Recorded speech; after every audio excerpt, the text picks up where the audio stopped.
निबोधत। नमस्कार. विवेकानंद केंद्र कन्याकुमारीच्या डोंबिवली शाखेतर्फे नचिकेताच्या आजच्या 24व्या भागात तुम्हा सगळ्यांचं मनापासून खूप खूप स्वागत. कसे आहात सगळे? काय म्हणताय? अजून शाळा सुरू नाही झाल्या आहेत ना? ऑनलाईन खेळ चाललाय की नाही? काय म्हणताय? थंडी आहे? हो, थंडी आहे. पाऊस पण पडतोय? खरं आहे, पाऊसही पडला आहे 2-3 दिवसात. उकडतं आहे पण. बरं, आपण काय करणार? आपण आपलं काम करूया. सुरुवातीला 3 ओंकार आणि प्रार्थनेसाठी ताठ बसायचं आहे. 3 ओंकार आणि प्रार्थना.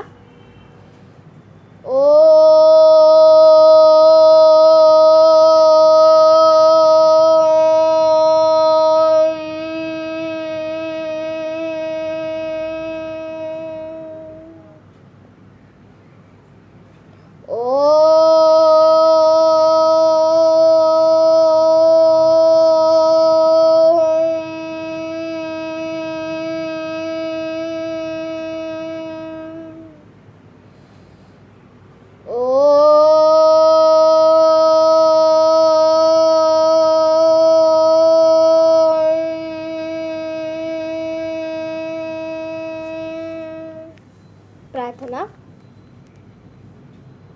ओम सहना भवतु सहनौ भुनक्तु सह वीर्यं करवावहै तेजस्विनावधीतमस्तु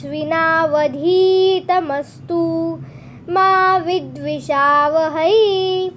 ओम शांति शांति शांतिः. छान झोप झाली आहे. ओंकार प्रार्थनेने मन प्रसन्न झालं आहे. आता आपल्या शरीराला थोडं चलनवलन करूया, शिथिलीकरणाचे व्यायाम करूया आणि ताजेतवाने होऊया. चला, उठून उभे राहा शिथिलीकरणाच्या व्यायामांसाठी. सगळ्यांनी बरोबर करायचं आहे, स्क्रीनवर बघितल्यासारखं. शिथिलीकरणाने आपण सुरुवात करूया. प्रथम ग्रीवा चालन म्हणजेच मानेचे शिथिलीकरण करून घेऊया. पायामध्ये खांद्या एवढे अंतर घ्यायचे आहे. दोन्ही हात पाठीमागे, उजव्या हाताने डाव्या हाताचे मनगट पकडायचे आहे. पाठीचा कणा ताठ हवा. पाठ, मान, डोकं एका सरळ रेषेत. सगळे मिळून आपण आता ही प्रक्रिया करूया. 3 वेळा आपण करणार आहोत. सुरू करायचे आहे. श्वास घेत मागे, श्वास सोडत पुढे, श्वास घेत मागे, श्वास सोडत पुढे, श्वास घेत मागे, श्वास सोडत पुढे. मान सरळ करून घ्यायची आहे.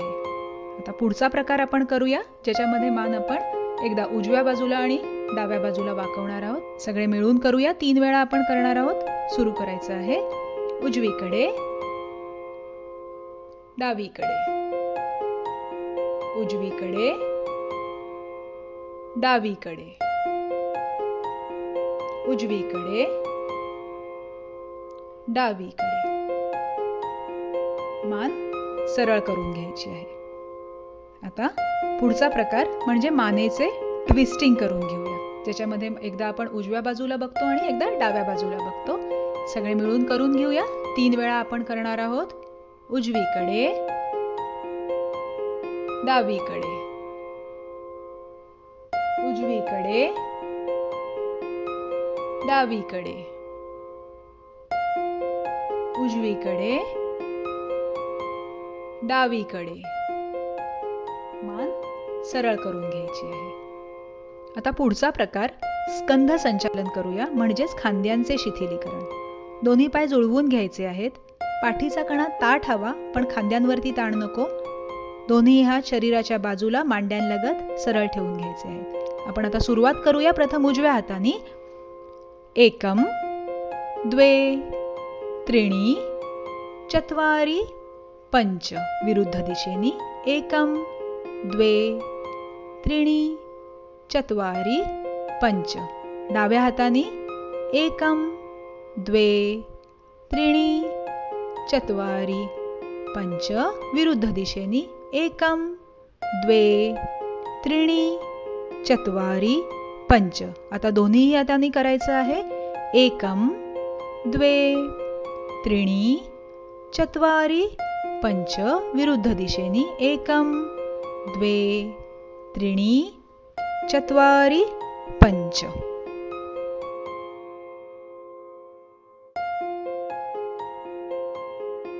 आता कटी संचालन म्हणजेच कमरेचे शिथिलीकरण आपण करणार आहोत. 4 प्रकारे हे शिथिलीकरण आपण करतो. प्रथम पुढे आणि मागे वाकण्याची प्रक्रिया आपल्याला करायची आहे. 5 वेळा आपण हे करणार आहोत. सुरू करायचे आहे. एकम द्वे एकम द्वे एकम द्वे एकम द्वे एकम द्वे. श्वास घेत सरळ व्हायचे आहे. आता कमरेच्या दोन्ही बाजूंचे शिथिलीकरण करूया. सगळे मिळून आपण करून घेऊया. सुरुवात करायची आहे.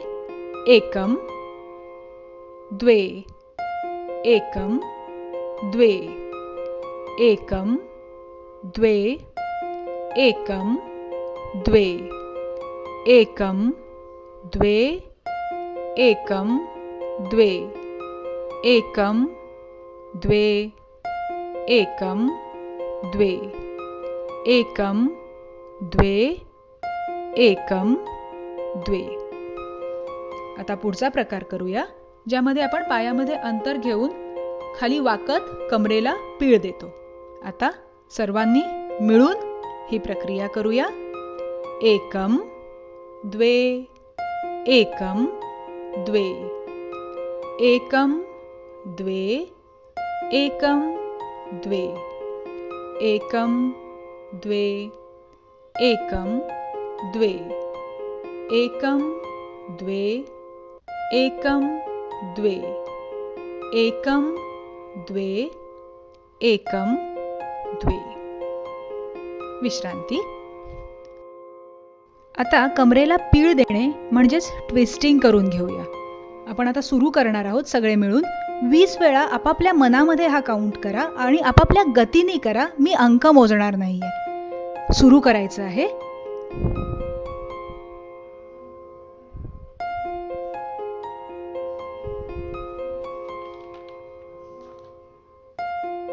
विश्रांती.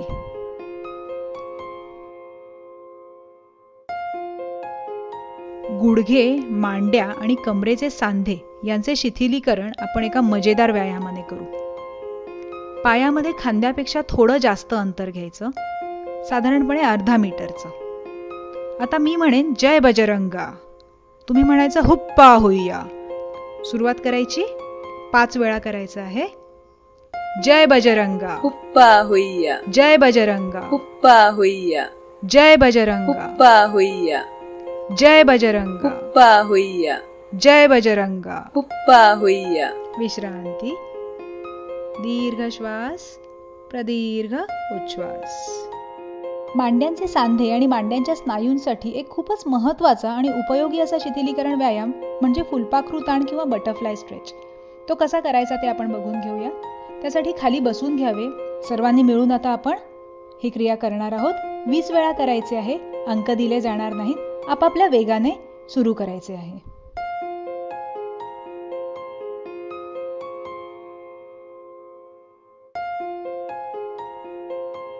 विश्रांती.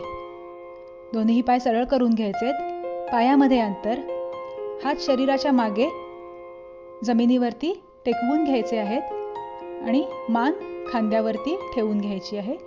काही काळाची विश्रांती आपण करणार आहोत. मस्त ताजतवानं झालो ना आपण शिथिलीकरणाच्या व्यायामाने.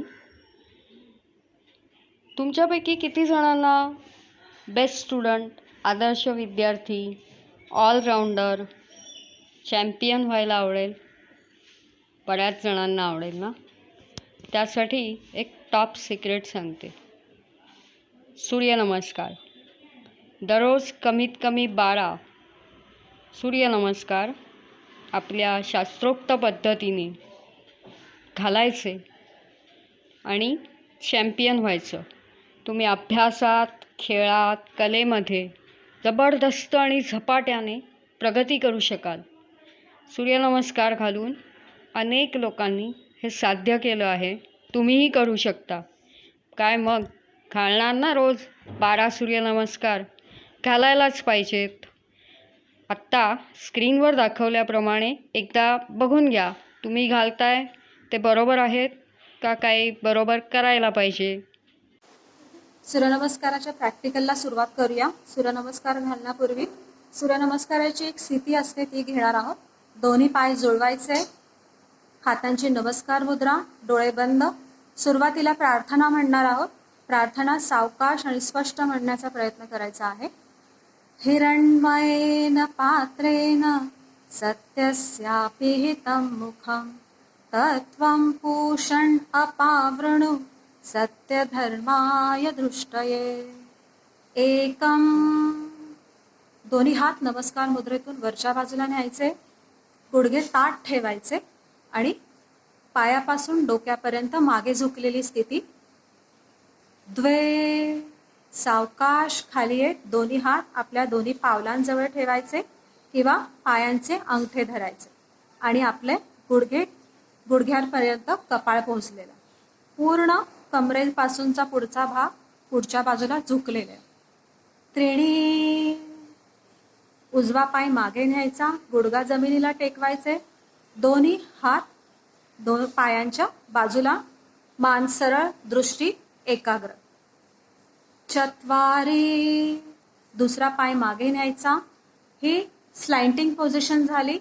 दोन्ही पायांची बोटं जमिनीला टेकलेली, संपूर्ण हात जमिनीला टेकलेले आणि पायापासून खांद्यांपर्यंतचं पोर्शन आपल्या पायांच्या आणि हातांच्या बोटांवर झेललेलं.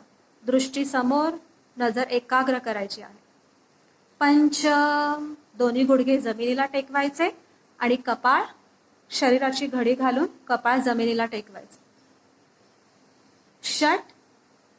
परत शरीर सावकाश पुढे आणत आपलं कपाळ जमिनीला टेकवा, छाती जमिनीला टेकवा, दोन्ही हात जमिनीला टेकलेले, दोन्ही गुडघे जमिनीला टेकलेले आणि पायांची बोटं जमिनीला टेकलेली.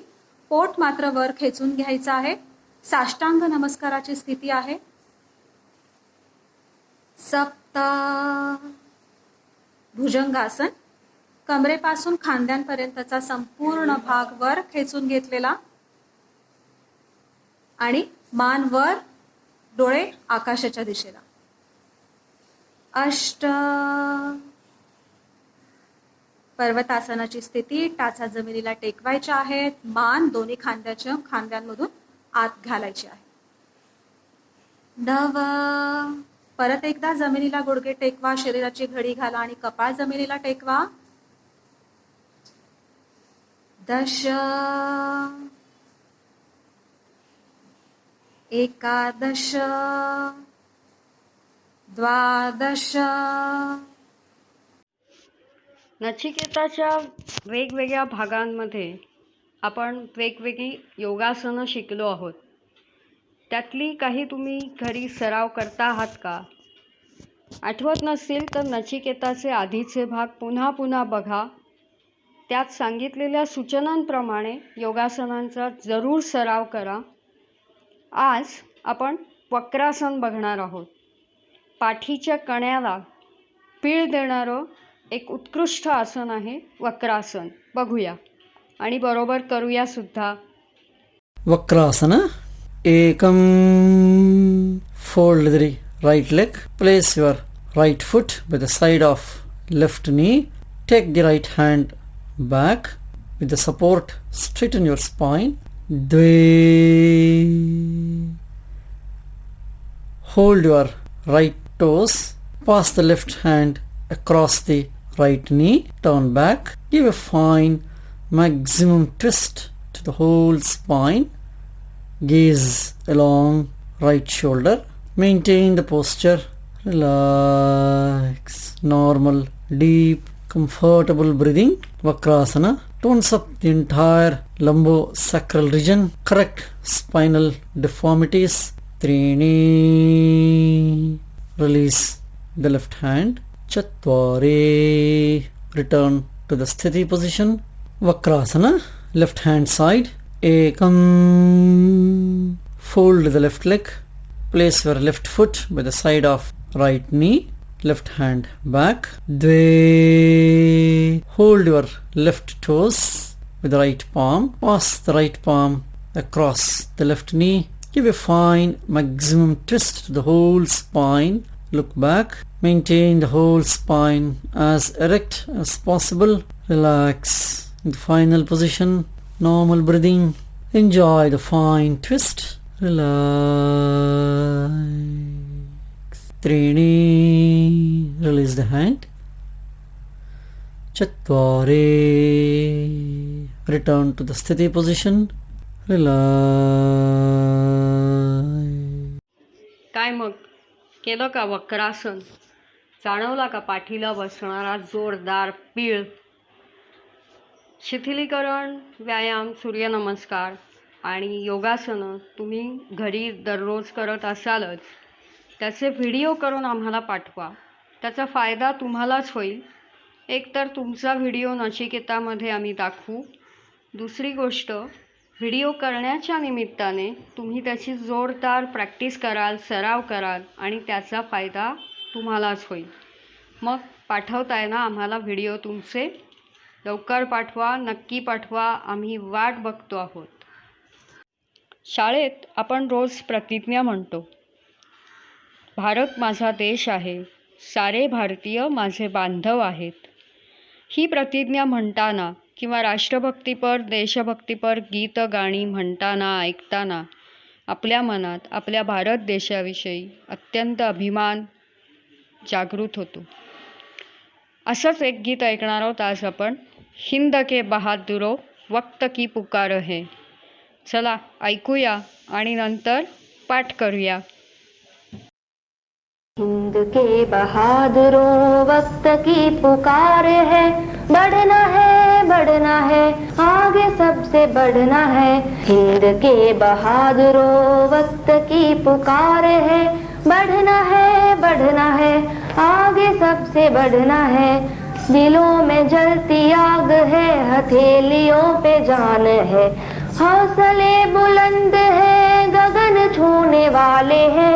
आंधियां चले या बिजलियां गिरे, हनुमान की छलांग लेके तीर बन के चलना है. बढ़ना है, बढ़ना है, आगे सबसे बढ़ना है. हिंद के बहादुरों वक्त की पुकार है, बढ़ना है, बढ़ना है, आगे सबसे बढ़ना है. भूल जाओ प्रांत भाषा रंग भेद भाव को, एकता के नाम से सजाओ हिंद भूमि को. हम टूटेंगे नहीं, हम फूटेंगे नहीं, कारवां हमारा ये कदम कदम बढ़ाना है.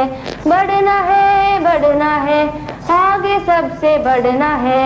हिंद के बहादुरों वक्त की पुकार है, बढ़ना है, बढ़ना है, आगे सबसे बढ़ना है. हम है दूत शांति के, विश्व को बताना है. जंग खोर हम नहीं, अतीत भी गवाह है. ये बुद्ध की धरा, ये गांधी की धरा, नीति धर्म कर्म योग आज हमको लाना है. बढ़ना है, बढ़ना है, आगे सबसे बढ़ना है. हिंद के बहादुरों वक्त की पुकार है, बढ़ना है, बढ़ना है, आगे सबसे बढ़ना है. बढ़ना है, बढ़ना है, आगे सबसे बढ़ना है. बढ़ना है, बढ़ना है, आगे सबसे बढ़ना है. तुमच्यातले कलागुण दाखवण्यासाठी नचिकेता हे एक उत्तम व्यासपीठ आहे.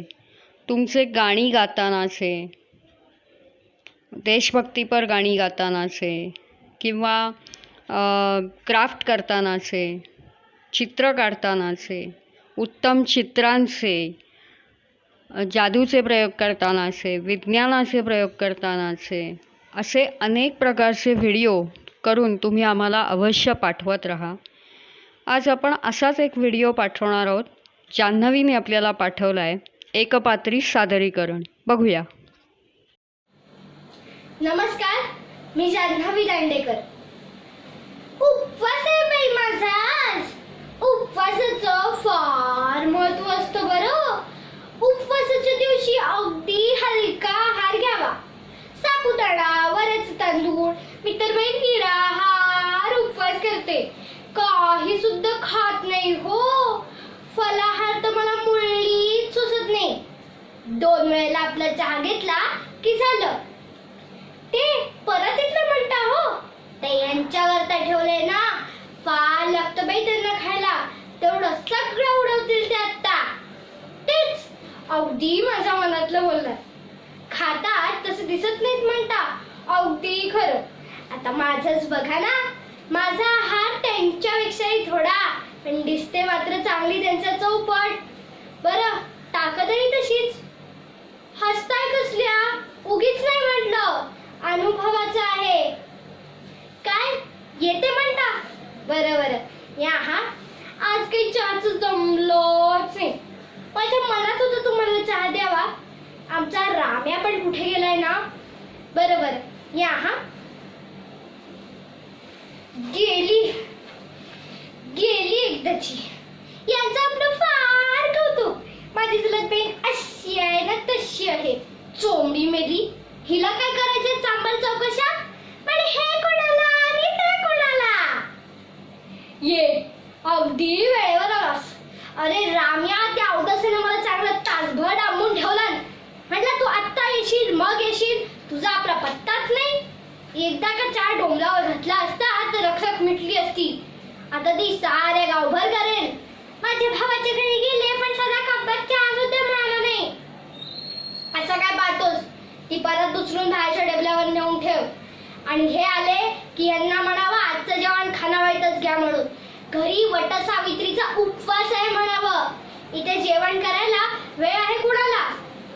आणि हे बघ राम्या, माझ्या संध्याकाळच्या फराळासाठी थोडंसं काहीतरी आणून ठेव. नको नको लिहून नको घेऊस. फार काही नाहीये. मी जेवढं सांगते तेवढं लक्षात ठेव म्हणजे झालं. अर्धा किलो साबुदाणा, अर्धा किलो बटाटे, अर्धा किलो रताळी, अर्धा किलो शेंगदाणे, पाव किलो लाल भोपळा, चटणी करता 1 नारळ, मिरची, कोथिंबीर, लिंबू, अर्धा किलो साजूक तूप, 1 डझन केळी, अर्धा डझन सफरचंद, 3 संत्री आणि 3 मोसंबी, 1 डझन हापूस आंबे, मिक्स मेव्याचं 1 पाकिट आणि मिळालीच तर आंबा पोळी, फणस पोळी, फणसाचे तळलेले गरे, 1 पाकिट बस. आणि पुरे एवढंच पुरे, जास्त काहीच नको. अरे रात्रीची वेळ आहे, 2 घास कमी खाल्लेलं पोटाला बरं असतं. बरं नीट चाल लवकर. आणि अरे हो, फडक्यांकडून येताना राजगिऱ्याचे लाडू घेऊन ये, फार छान मिळतात ते. आपले 10 बरस घेऊन ये. आणि मिळालीच तर आंब्याची वडी सुद्धा. आता अगदी एवढं पुरे. हा चल आता निघ लवकर. काय रे राम्या, मला सारखं विचारतोय. तू माझा बाबाही नाहीस आणि सासराही. दिवसभराच्या उपवासाने एवढी वाळली आहे तर तू कुणालाच काही नाही. चल आता निघ लवकर. काय बाई, एक धन्यवाद. ॲक्शन सॉन्ग म्हणजेच अभिनय गीत. काय असतं बरं हे? गाणी तर आपण नेहमीच म्हणतो, पण गाणं म्हणत असतानाच त्याच्या अर्थानुसार चेहऱ्यावरचे हावभाव बदलणं, हातांच्या छानशा हालचाली करणं आणि हे सगळं एकटं न करता वर्तुळाकार बसून शाळेतल्या सवंगड्यांबरोबर, मित्रमैत्रिणींबरोबर किंवा घरातल्या सगळ्यांबरोबर बसून, सोसायटीतल्या लोकांबरोबर, मित्रमैत्रिणींबरोबर बसून म्हणायचं, असं हे ॲक्शन सॉन्ग आहे. आजचं बहारदार ॲक्शन सॉन्ग ऐकूया. सुंदर दर्या सुंदर दर्या. तुम्ही बघा आणि सगळ्यांबरोबर नक्की करून बघा. सुंदर दरिया सुंदर दरिया कैसे बहते जा रहे कैसे बहते जा रहे कैसे बहते दूर दूर जाना है दूर दूर जाना है दूर दूर जाना है दूर दूर जाना है दरिया पार जाना है दरिया पार जाना है दरिया पार जाना है दरिया पार जाना है किचोर भैया खींचो किचोर भैया खींचो किचोर भैया खींचो किचोर भैया खींचो किचोर भैया खींचो किचोर भैया खींचो ओहोर भैया ओहो और भैया ओहोर भैया ओहो और भैया आहार भैया आहा आहार भैया सुंदर दरिया सुंदर दरिया सुंदर दरिया सुंदर दरिया सुंदर दरिया सुंदर दरिया सुंदर दरिया कैसे बहते जा रे कैसे बहते जा रहे दूर दूर जाना है दूर दूर जाना है दरिया पार जाना है दरिया पार जाना है दरिया पार जाना है दरिया पार जाना है नाव मेरी अलबेली है नाव मेरी अलबेली है नाव मेरी चटकेली है नाव मेरी चटकेली है नाव मेरी शर्मीली है नाव मेरी शर्मीली है सुंदर दरिया सुंदर दरिया सुंदर दरिया सुंदर दरिया कैसे बहते जा रे कैसे बहते जा रहे नाव मेरी शर्मीली है नाव मेरी शर्मीली है नाव मेरी चटकेली है नाव मेरी चटकेली है नाव मेरी अलबेली है नाव मेरी अलबेली है किचोर भैया खींचो किचोर भैया खींचो किचोर भैया खींचो किचोर भैया खींचो किचोर भैया खींचो किचोर भैया खींचो किचोर भैया आवडलं ना ॲक्शन सॉन्ग? खेळून बघणार ना सगळ्यांबरोबर? खेळा आणि आम्हाला नक्की कळवा. स्वामी विवेकानंदांचे प्रेरणादायी विचार आता आपण ऐकूया विवेकवाणीमधून. हे विचार नुसते ऐकायचे किंवा पाठ करायचे नाही आहेत, तर आपल्या आचरणात आणायचे आहेत. यावरील सध्या या विषयावर स्वामी विवेकानंदांचे काही विचार आज मी तुमच्या समोर मांडत आहे. यश मिळवण्यासाठी, सिद्ध होण्यासाठी कमालीची चिकाटी हवी, प्रचंड इच्छाशक्ती हवी, खूप मनोबल हवे. असला चिकाटीचा साधक म्हणत असतो, मी समुद्र पिऊन जाईन, माझ्या इच्छाशक्तीने पर्वत चूर्ण होऊन जातील. असल्या तऱ्हेचे तेज, असल्या तऱ्हेची इच्छाशक्ती बाळगा, खूप कठोर साधना करा, तुम्हाला त्या परमपदाची प्राप्ती झालीच पाहिजे. हताश होऊ नका. तलवारीच्या धारेवरून चालण्याप्रमाणे मार्ग अत्यंत बिकट आहे खरा, तरीही निराश होऊ नका. उठा, जागे व्हा आणि आपले ध्येय, आपले लक्ष्य गाठा. लोक काहीही म्हणोत, आपले जे निश्चित मते आहेत त्यांना चिकटून राहा आणि मग सारे जग तुमच्या पायाशी लोळण देईल, याबद्दल खात्री असू द्या. लोक म्हणतात याच्यावर विश्वास ठेवा, त्याच्यावर विश्वास ठेवा, पण मी म्हणतो आधी स्वतःवर विश्वास ठेवा. हाच तर उपाय आहे. आत्मविश्वास असू द्या. तुमच्यामध्ये सारी शक्ती आहे हे जाणून घ्या आणि ती प्रकट करा.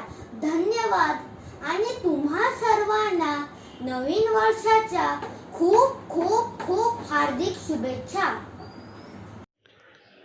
फुलपाखरं, बटरफ्लाईज आवडतात ना? खूप आवडतात. ही एक वेगळीच दुनिया आहे. आपल्याला या फुलपाखरांच्या जगात आज घेऊन जाते आहे गौरीताई. बघूया. माझ्या सर्व छोट्या दोस्तांना अ बिग हॅलो. मी गौरी आणि मी आज तुम्हाला फुलपाखरांच्या जगामध्ये घेऊन जाणार आहे. चला तर मग. एका फुलावरून दुसऱ्या फुलावर स्वच्छंद विहार करणारी ही फुलपाखरं कोणाचं मन आकर्षित करून घेणार नाहीत? ही रंगीबेरंगी इवली इवलीशी फुलपाखरं वास्तवमध्ये खूप इंटेलिजंट असतात आज आपण त्यांच्याच बद्दल अजून थोडंसं जाणून घेऊया. शास्त्रीयदृष्ट्या फुलपाखरं लेपिडोप्टेरा या गटामध्ये मोडतात. लेपिडोप्टेरा हा शब्दच मुळात लेपिडॉस म्हणजेच खवलं आणि टेरा म्हणजे विंग्स अर्थात पंख यावरून नाव मिळालेलं आहे त्यांना. फुलपाखरांचे पंख हे कलरलेस असतात. या स्केल्समुळे त्यांना रंग प्राप्त होतो.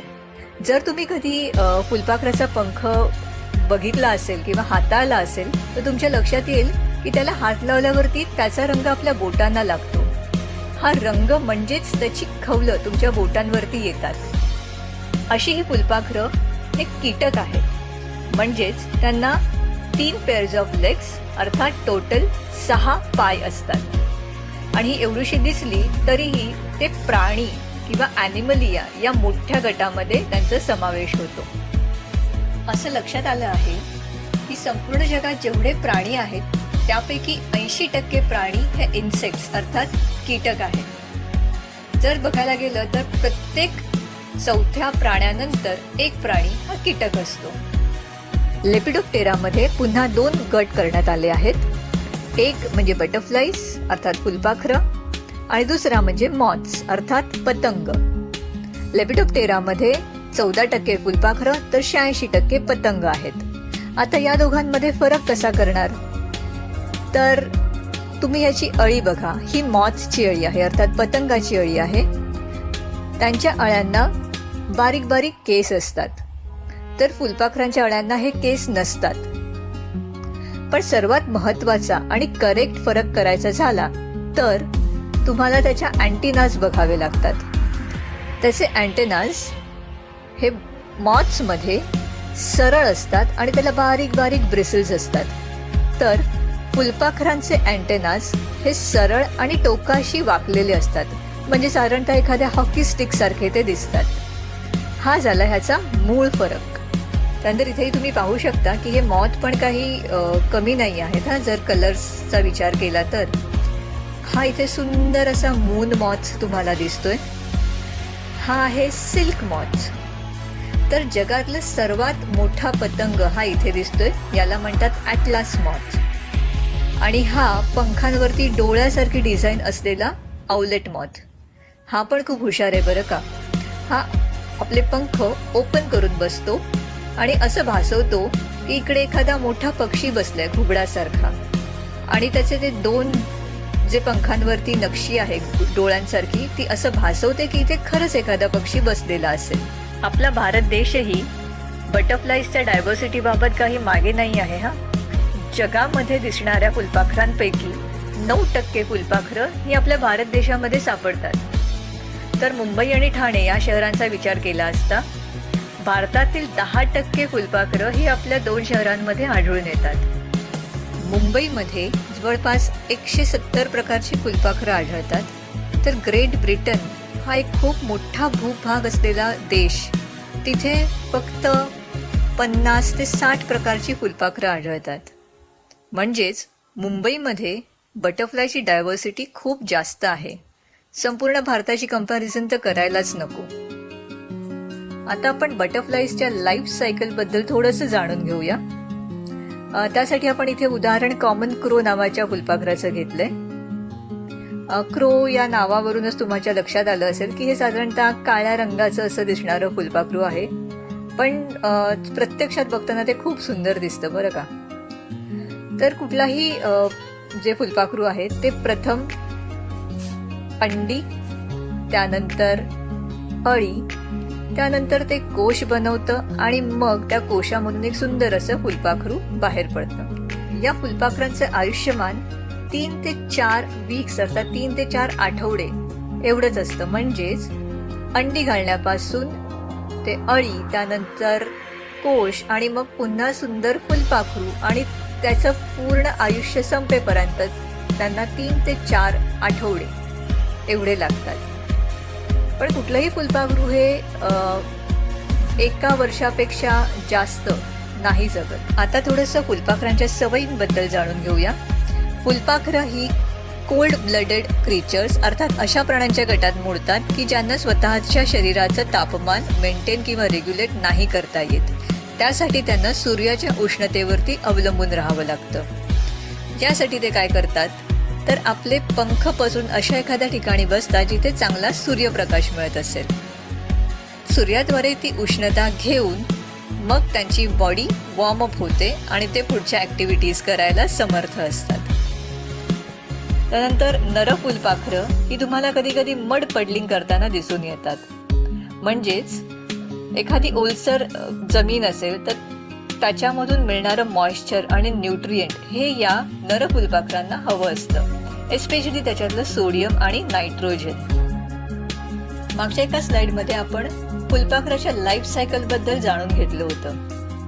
त्यावेळेस तुम्ही बघितलं असेल की पानावरती अंड घातलेलं आहे आणि नंतर तुम्ही जर इतर वेळेला ऑब्झर्व केलं असेल तर हेही लक्षात येईल की फुलपाखरांच्या अळ्या ह्या नेहमी पानं खाताना आपल्याला दिसतात. फुलपाखरे ही अंडी घालण्याबाबत खूप स्पेसिफिक असतात. असं कुठल्याही झाडावरती जाऊन ते अंडी घालणार नाहीत. फुलपाखरांच्या प्रत्येक प्रजातींचं झाड किंवा झाडं ही ठरलेली असतात. आता नेमकं कोणत्या झाडावर अंडी घालायची आणि कोणत्या झाडावर नाही हे या माद्या कशा ठरवत असतील तर त्यासाठी त्यांच्या पायावरती बारीक बारीक ब्रिसल्स असतात, म्हणजे बारीक बारीक केस असतात आणि त्याच्यामध्ये टेस्ट सेन्सर्स असतात. त्याद्वारे त्यांना कळतं की हे पान आपल्या अंडी घालण्याच्या योग्य आहे की नाही. इथे काही उदाहरणं आपण पाहूया. कॉमन रोज नावाचं फुलपाखरू हे बदकवेलीवरती अंडी घालतं. तर टायगर्स या जातीची फुलपाखरं रुईसारख्या झाडांवरती अंडी घालतात. आता हे रुईचं झाड आपल्यासाठी विषारी आहे बरं का, पण त्या अळ्यांसाठी नाही. यांच्या अळ्या हीच पानं खाऊन मोठ्या होतात. नंतर खाली आपण बघाल मॉर्मॉन नावाचं फुलपाखरू हे सिट्रस प्रजातीच्या झाडांवरती अंडी घालतं. इकडे हा फोटो जो दिला आहे तो कढीपत्त्याचा फोटो आहे. ती सुद्धा एक लिंबूवर्गीय वनस्पती आहे. आता कुठचीही अळी जेव्हा पानं खाते त्यावेळेस त्या पानामधले केमिकल्स तिच्या बॉडीमध्ये स्टोअर होतात. जेव्हा फुलपाखरं संपूर्ण वाढ होऊन कोशातून बाहेर पडतात तेव्हा त्यांना जो रंग प्राप्त झालेला असतो तो या केमिकल्समुळेच प्राप्त झालेला असतो. मगाशी म्हटल्याप्रमाणे इवलीशी दिसणारी ही फुलपाखरं ही स्मार्ट असतात किंवा निसर्गतः त्यांना तसं घडवलं गेलेलं असतं. उदाहरणादाखल आपण 2 प्रजाती बघूया, डेनाइड एग फ्लाय आणि ग्रेट एग फ्लाय.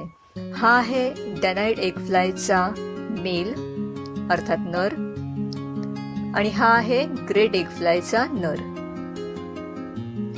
त्याच्या बाजूला आपण पाहू शकता ही आहे डेनाइड एग फ्लायची फिमेल आणि ही आहे ग्रेट एग फ्लायची फिमेल. आता डेनाइड एग फ्लायची फिमेल ही आपल्याला प्लेन टायगर सारखीच दिसून येते, तर ग्रेट एग फ्लायची फिमेल ही कॉमन क्रो सारखी दिसून येते. आता हे असं का असावं बरं, तर यासाठी की प्लेन टायगर आणि कॉमन क्रो ही 2 फुलपाखरं विषारी या गटामध्ये मोडतात. म्हणजेच त्यांना खाल्ल्यावरती पक्ष्यांना किंवा त्याच्या शिकाऱ्याला अशी अद्दल घडते की ह्या फुलपाखराला पुन्हा खायचं नाही किंवा अशा प्रकारे दिसणाऱ्या फुलपाखराला खायचं नाही, कारण त्यांना खाल्ल्यावरती पक्ष्यांना आयदर नॉशिया किंवा काहीतरी त्रास होतो. त्या उलट डेनाइड एग फ्लाय आणि ग्रेट एग फ्लाय ही अशी फुलपाखरं आहेत की जी पक्षी सहजासहजी खाऊ शकतात, जे खाल्ल्याने त्यांना त्रास होत नाही. त्यामुळे आपला स्वतःचा पक्ष्यांपासून किंवा शिकाऱ्यांपासून बचाव करण्यासाठी डेनाइड एग फ्लाय आणि ग्रेट एग फ्लायच्या माद्या ह्या विषारी फुलपाखरांना मिमिक करतात. म्हणजेच त्या असं भासवतात की मी तर प्लेन टायगर आहे किंवा मी कॉमन क्रो आहे आणि मी विषारी आहे, त्यामुळे माझ्यापासून लांब राहा. एक प्रकारे स्वतःचं संरक्षणच ते करत असतात. आहे की नाही सुंदर रचना. आता या फुलपाखरांची मिमिक्री फक्त मी दुसऱ्या फुलपाखरासारखा दिसतो किंवा दिसते एवढ्या पुरताच मर्यादित नाहीये बरं का. काही फुलपाखरं तर या ह्याच्यापेक्षाही पुढे गेलेली आहेत. ब्लू ओक नावाचं फुलपाखरू किंवा ब्लू ओक लीफ नावाचं फुलपाखरू यासाठी तर प्रसिद्धच आहे. ते जेव्हा पंख मिटून बसतं तेव्हा असा भास होतो की इथे एखादं सुकं पानच आहे, पण जेव्हा ते पंख उडून उडतं तेव्हाच आपल्याला कळतं की अरे इथे तर एक फुलपाखरू बसलं होतं. एक प्रकारे ते स्वतःचा असं करून बचाव करतं. म्हणजे जेव्हा एखादा पक्षी त्याच्या जवळ आला असेल किंवा आसपास असेल किंवा इतर कोणीतरी शिकारी प्राणी त्याच्या आसपास असेल तर ते त्याचं पंख मिटून बसणार, म्हणजे बाबा हे इथे एखादं सुख पान आहे बरं का, इकडे आपल्याला काही खायला मिळणार नाही, तर ते त्याचं प्रोटेक्शन झालं. आता दुसऱ्या प्रकारचं एक फुलपाखरू आहे मंकी पझल नावाचं. ते अजून काहीतरी वेगळंच करतं. काय करतं तर जेव्हा ते उडून एखाद्या पानावरती बसतं तेव्हा ते लगेच टर्न होतं आणि त्याच्या शेपटीचा भाग जर तुम्ही इथे बघितलात तर त्यालाही डोळ्यासारखा दिसणारा थोडासा रंग आहे आणि अँटेना सारखे दिसणारी त्याची शेपूट आहे. तर ते असं भासवतं की माझं डोकं ह्या बाजूला आहे, उलट्या बाजूला, वेअरॅज असतो तो या बाजूला. जर एखादा पक्षी किंवा एखादी पाल त्याला खायला आली तर तो असं भासवतो आपले मागचे पंख एकमेकांवरती भासवून की माझं डोकं इथे आहे, तुम्हाला इथून खा. मग जेव्हा ती पाल किंवा फुल किंवा इतर पक्षी त्याला त्या बाजूने पकडायला जातो त्यावेळेस हे फुलपाखरू उलट्या बाजूने उडून जातं. झाला की नाही बचाव? तर अशी ही छोटी छोटी पण हुशार फुलपाखरू. मगाशी म्हटल्याप्रमाणे निसर्गतःच त्यांची रचना तशी करण्यात आलेली आहे किंवा इव्हॉल्युशनमध्ये तशी ती झालेली आहे. आता थोडंसं भारतातील मोठ्या आणि सर्वात छोट्या फुलपाखराविषयी. सदर्न बर्ड विंग नावाचं फुलपाखरू आहे. ते भारतातील सर्वात मोठं असं फुलपाखरू आहे. तुम्ही जर भारताच्या साऊथला गेलात तर तिकडे साधारणतः तुम्हाला हे आढळून येईल. तर जगातील स्मॉलेस्ट फुलपाखरू हे भारतामध्येही आढळतं. ग्रास ज्युएल त्याचं नाव. याचा जर तुम्ही आकारमान पाहायला गेलात तर ते अगदी 3 ते 4 मिलीमीटर याच्यापेक्षा जास्त भरणार नाही, इतकं छोटं ते असतं. फुलपाखरांविषयी थोडंसं जाणून घेतल्यावर तुम्हाला जर असं वाटत असेल की आता आम्हाला पण फुलपाखरं पाहायचेत, पण नक्की कुठे पाहायची, तर त्यासाठी तुम्हाला असा एखादा पॅच निवडावा लागेल किंवा शोधावा लागेल की जो असा ओपन पॅच असेल आणि ज्यामध्ये नॅचरल व्हेजिटेशन म्हणजे तिकडे कोणी मानवनिर्मित शक्यतो झाडं लावलेली नसतील आणि स्वतःहून वाढलेला एखादा ओपन पॅच असतो, तिकडे तुम्ही जाऊन फुलपाखरं पाहू शकता. वास्तविक फुलपाखरं कुठेही दिसतात, पण अशा ठिकाणी पाहण्याचे चान्सेस खूप जास्त असतात. आता फुलपाखरं नेमकी कधी पाहावीत, तर बऱ्याचदा असं म्हटलं जातं की अरे सकाळी उठून आपण काहीतरी फुलपाखरं पाहायला जाऊया. पण आपण मगाशी पाहिलंय फुलपाखरांना चार्ज व्हायला सूर्याचा प्रकाश लागतो, म्हणजेच थोडंसं त्यांना ऍक्टिव्ह राहण्यासाठी सूर्याच्या उष्णतेची गरज असते. तर त्यासाठी साधारणतः लेट मॉर्निंगला गेलं तरी चालतं, म्हणजे अगदीच पहाटे उठून जायला नको, थोडंसं ऊन येऊ दे, मग तुम्ही फुलपाखरं पाहू शकता. आता फुलपाखरं पाहताना काय काय न्यावं बरोबर? एकतर काही नसेल हातामध्ये तरी चालेल, फक्त तुमचे डोळे हे खूप महत्त्वाची भूमिका बजावतात. तुमचं ऑब्झर्वेशन किंवा निरीक्षण शक्ती ही खूप चांगली पाहिजे आणि जर ती चांगली नसेल तर फुलपाखरं बघता हळूहळू ती सुधारेलही. जर तुमच्याकडे एखादी बायनोक्युलर असेल किंवा दुर्बीण असेल तर चांगलंच आहे, त्यामुळे तुम्ही एखादं लांबचं फुलपाखरंही पाहू शकता. कॅमेरा असेल तर उत्तम. एखाद्या फुलपाखराची छवी आपल्याबरोबर सतत ठेवण्यासाठी कॅमेरासारखं दुसरं माध्यम नाही. त्यानंतर काही फील्ड गाईड्स अशी मिळतात की ज्याच्यामध्ये फुलपाखरूचं चित्र आणि त्याचं नाव हे बाजूबाजूला दिलेलं असतं, म्हणजे साधारणतः ह्याचा वापर करून तुम्ही हे फुलपाखरू कुठलं आहे याचा अंदाज लावू शकता किंवा बरोबर अंदाजही घेऊ शकता. वाढत्या शहरीकरणामुळे फुलपाखरांची जी नैसर्गिक वसती स्थानं आहेत म्हणजे जंगलं, त्यानंतर ओपन पॅचेस हे खूप कमी होत चाललेत आणि हे फुलपाखरांच्या अस्तित्वासाठी धोकादायक ठरू शकतं. त्यासाठी बटरफ्लाय गार्डन नावाची कन्सेप्ट खूप उपयोगी ठरते. बटरफ्लाय गार्डन अर्थातच फुलपाखरू उद्यान हे अशा ठिकाणी निर्माण केलं जातं जिथे सकाळपासून साधारणतः मध्यान्हीपर्यंत चांगला सूर्यप्रकाश मिळतो. त्यानंतर तिकडे झाडं लावतानाही खूप विचारपूर्वक ती झाडं लावावी लागतात. अशी झाडं सिलेक्ट करावी लागतात ज्यावरती येऊन फुलपाखरं त्यांची अंडी देतील आणि त्यांच्या पानावरती त्यांच्या अळ्या वाढतील. यासाठी तुम्ही बरेचसे फुलपाखरांवरती पुस्तकं अवेलेबल आहेत, त्याचा वापर करू शकता. त्यानंतर तुम्हाला कदाचित ऑफकोर्स तुम्ही हे पाहिलंच असेल की पूर्ण वाढ झालेलं फुलपाखरू हे एका फुलावरून दुसऱ्या फुलावरती मधुर शोषत फिरत असतं. म्हणजेच आपल्याला या उद्यानामध्ये अशीही झाडं लावली पाहिजेत जिथे या फुलपाखरांना मधुरस मिळेल. तर आता हे सगळं का करावं? ही बटरफ्लाय गार्डन्स म्हणजेच ही फुलपाखरू उद्यानं का बनवावीत? एवढी खरंच ही फुलपाखरं इम्पॉर्टंट आहेत का? असा प्रश्न आपल्याला सहज पडू शकतो. तर उत्तर आहे हो, ही फुलपाखरं खूप महत्त्वाची आहेत, अगदी माणसासाठी सुद्धा. एकतरी बायो इंडिकेटर्सचं काम करतात. म्हणजेच एखाद्या ठिकाणी खूपच जास्त पोल्युशन असेल किंवा प्रदूषण असेल तरी फुलपाखरं खूप कमी संख्येने आढळतात. म्हणजे त्यांच्या संख्येवरून आपण अंदाज लावू शकतो की एखादी जागा पोल्युटेड आहे की नाही. त्यानंतर ही फुलपाखरं अन्नसाखळीचा एक खूप मोठा घटक आहेत. त्यांच्यावरती बरेचसे पक्षी, सरड्यासारखे प्राणी, इतर मोठे कीटक अवलंबून असतात. त्यानंतर फुलपाखरांकडे एक्सलंट पॉलिनेटर्स म्हणजेच परागीभवन करणारे घटक म्हणून पाहिलं जातं. यासाठी फेमस आहेत त्या मधमाशा, त्यानंतर काही वॉस्प आणि नंतर काही फ्लाईज आणि 4थ्या क्रमांकावरती फुलपाखरांचा समावेश होतो. ही एक्सलंट पॉलिनेशनचं काम करतात. यासाठी तर आपल्याला या सर्वांचं थँकफुल किंवा आभारी असलंच पाहिजे. तर अशी ही खूप महत्त्वाची असणारी फुलपाखरं अजूनही एक खूप महत्त्वाचं काम करतात, ते म्हणजे आपल्याला आनंद देण्याचं. तर चला तर मग अशा या आनंदी फुलपाखरांबरोबर आपणही आनंद घेऊया आणि हा आपला आनंद इतरांमध्ये पसरवूया. थँक्यू. आपल्याला सगळ्यांना स्ट्रॉंग व्हायला आवडतं ना. आपला भारत देशही स्ट्रॉंग व्हायला हवा आहे असं सगळ्यांनाच वाटत असतं. आज आपण समर्थ भारत पर्व या विवेकानंद केंद्राच्या एका प्रमुख उत्सवाबद्दल जाणून घेऊया.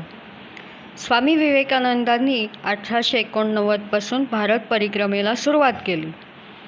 3 वर्ष भारतभर फिरून डिसेंबर 1892मध्ये भारताच्या दक्षिण टोकाला असलेल्या कन्याकुमारी इथे ते पोचले. 25 डिसेंबर ते 27 डिसेंबर या 3 दिवसात तिथे त्यांनी कन्याकुमारी इथल्या समुद्रातल्या विशाल खडकावर बसून ध्यान केलं होतं, मेडिटेशन केलं होतं. अर्थातच भारत मातेचं ध्यान त्यांनी केलं होतं. या ध्यानामध्ये हजारो वर्षापासूनच्या आपल्या भारताच्या सांस्कृतिक म्हणजे कल्चरल, आध्यात्मिक म्हणजे स्पिरिच्युअल आणि भौतिक म्हणजे मटेरियल वैभवाच्या खाणाखुणा स्वामीजींच्या डोळ्यासमोर येत होत्या. संपूर्ण जगात परमेश्वराचं अस्तित्व आहे असं मानणारा अनेक पंथ, धर्म, जाती, भाषा असल्या तरी त्यांच्यामध्ये असलेला सुसंवाद आणि सर्वसमावेशकता, निसर्गपूजक अशी आपली भारतीय संस्कृती आणि निसर्गाचा समतोल साधून केलेली प्रचंड भौतिक प्रगती, हे सगळं त्यांच्या डोळ्यासमोर येत होतं. इसवी सन 1700पर्यंत अत्यंत वैभवशाली असणारा आपला भारत देश या सगळ्याचं रक्षण करण्यात कमी पडला. हे का झालं असेल? तर स्वामीजींच्या असं लक्षात आलं की नुसतं सज्जन असून चालणार नव्हतं, तर समर्थ असायला हवं होतं, सावधान, अलर्ट, सजग असायला हवं होतं. पण दुर्दैवाने तसं झालं नाही आणि परकीयांना आपल्या सामर्थ्याला जाणीवपूर्वक नष्ट करायला संधी मिळाली. एकामागोमाग एक राजकीय आणि सांस्कृतिक आक्रमणं आपल्या भारत देशावर होत राहिली आणि ते होत असताना आपण आपल्या विविधतेमधील एकता, युनिव्हर्सिटी इन डायव्हर्सिटी हरवून बसलो होतो. आपल्या भारतीय समाजाचा आत्मविश्वासच गेल्यामुळे नैसर्गिक आपत्तींनासुद्धा तोंड देण्याची हिंमत त्यांच्यात उरली नव्हती. स्वामीजींनी मातृभूमीवरच्या नितांत प्रेमापोटी भारत मातेचं हरवलेलं सामर्थ्य, वैभव परत येण्यासाठी आपण प्रयत्न केले पाहिजेत हे या ध्यानामध्ये मनाशी पक्कं ठरवलं.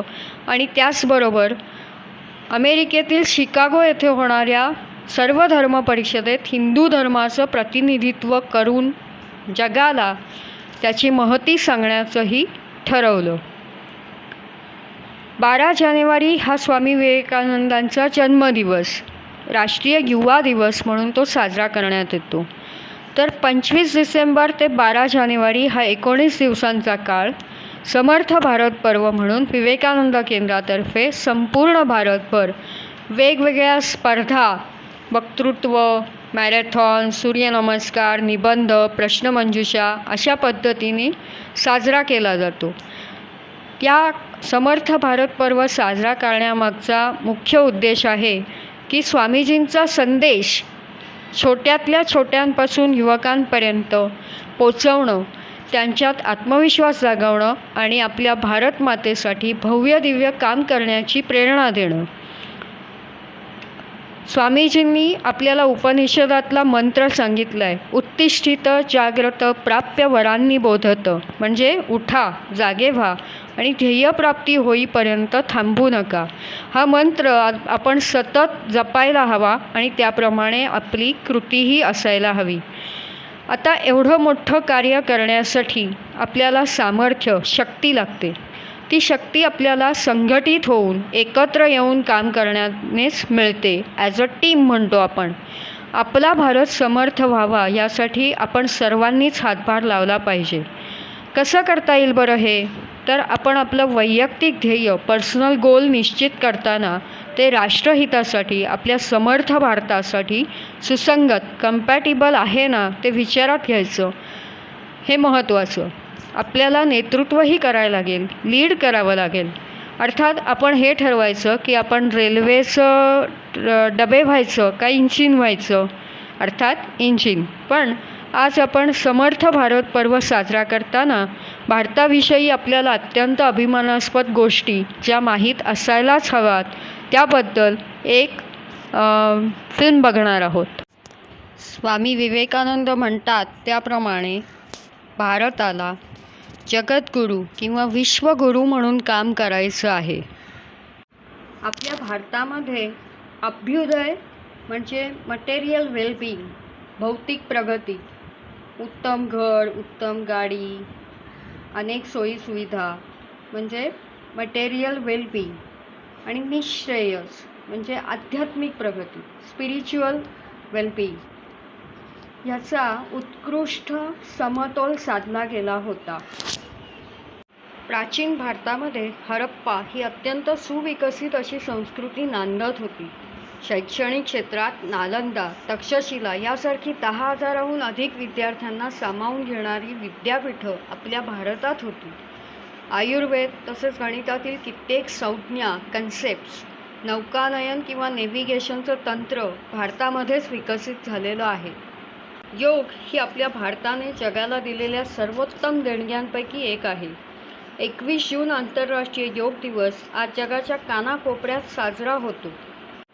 आपल्या भारताला वैभवशाली स्थापत्यकलेचा वारसा मिळालेला आहे. विविध लेणी, मंदिरं यांना जागतिक वारशाचा दर्जासुद्धा आता लाभला आहे.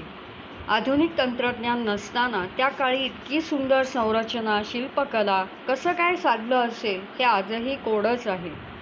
यापैकी कित्येक स्थळांना तुम्ही भेटी दिल्या असतील.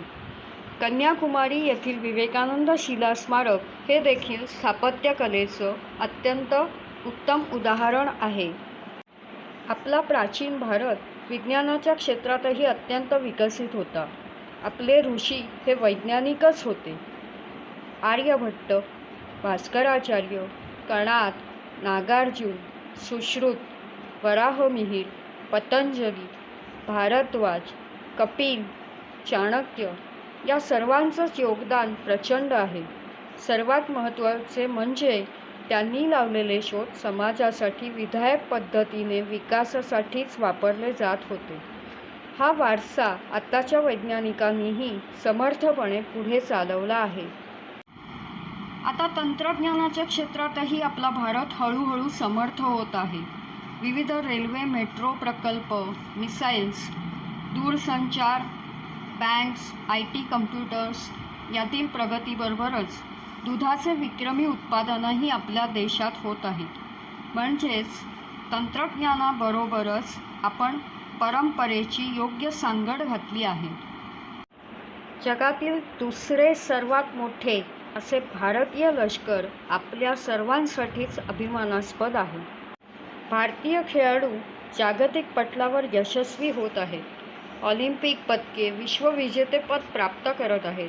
सांघिक विजेतेपदही पटकवत आहेत. आपण भारतीयांनी जास्तीत जास्त वस्तूंचं उत्पादन आपल्या भारतात करून आत्मनिर्भर व्हायचं आहे. प्रत्येक क्षेत्रात नेतृत्व करायचं आहे. स्वच्छ, आत्मनिर्भर, समर्थ भारत हे आपलं ध्येय आहे. मंगळयान, चांद्रयान यासारख्या असंख्य मोहिमांनी आपल्या भारताला अंतराळ क्षेत्रातही समर्थ केलं आहे. आध्यात्मिक विचारधारा ही सुद्धा भारताने जगाला दिलेली देणगी आहे. हा वारसा आजही भारतातील अनेक आचार्यांनी पुढे चालवला आहे. आपण सर्वांनी भारत मातेला पुन्हा एकदा तिच्या सिंहासनावर बसवण्यासाठी, वैभवशाली समर्थ भारतासाठी आपला हातभार लावूया. त्यासाठी कटिबद्ध होऊया. बघता बघता आपल्या टास्कची वेळ झाली. नचिकेताच्या प्रत्येक भागात आम्ही तुम्हाला काही टास्क देत असतो. हे टास्क करताना तुम्हाला खूप मजा येईल अशा पद्धतीचेच हे सगळे टास्क असतात. आजचा आपला टास्क आहे, आपला भारत समर्थ होण्यासाठी मी काय करू शकते किंवा करू शकतो ह्याबद्दलचे तुमचे विचार मांडणारा व्हिडिओ आम्हाला पाठवायचा आहे. नेहमीप्रमाणे मिनलताईंच्या नंबरवर जो आत्ता स्क्रीनवर दिसतो आहे. नक्की पाठवा, वाट बघतोय. आता शांती मंत्रासाठी ताठ बसायचं आहे. डोळे बंद, हाताची नमस्कार मुद्रा.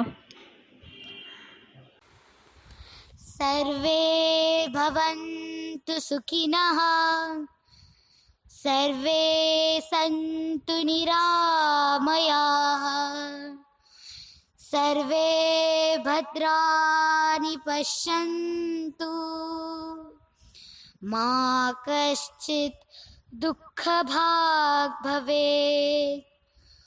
ॐ शान्ति शान्ति शान्तिः. आता केंद्र प्रार्थना. त्यासाठी तुम्हाला सगळ्यांना उठून उभं राहायचं आहे. हाताची नमस्कार मुद्रा ठेवायची आहे आणि स्क्रीनवर तुम्हाला केंद्र प्रार्थनेचे शब्द, बोल दिसतील आणि प्रार्थना ऐकू येईल. स्क्रीनकडे बघत तुम्हाला ती ऐकायची आहे. हळूहळू तुमची ही पाठ होऊन जाईल. केंद्र प्रार्थना. जय जय परमात्मन् संस्मरामो वयं त्वां निज परमहितार्थं कर्मयोगैकनिष्ठाः इह जगति सदा नस्त्यागसेवात्मबोधैः भवतु विहत विघ्ना ध्येयमार्गानुयात्रा. वयं सुपुत्रा अमृतस्य नूनं तवैव कार्यार्थमिहोपजाताः निष्कामबुद्ध्या विपन्नसेवा विभो तवाराधनमस्मदीयं. प्रभो देहि देहे बलं धैर्यमन्तः सदाचारमादर्शभूतं विचारं यदस्माभिरङ्गीकृतं पुण्यकार्यं तवैवाशिषा पूर्णतां तत्प्रयातु. जीवने यावदादानं स्यात् प्रदानं ततोऽधिकम् इत्येषा प्रार्थनास्माकं भगवन् परिपूर्यताम्. ॐ शान्ति शान्ति शान्ति.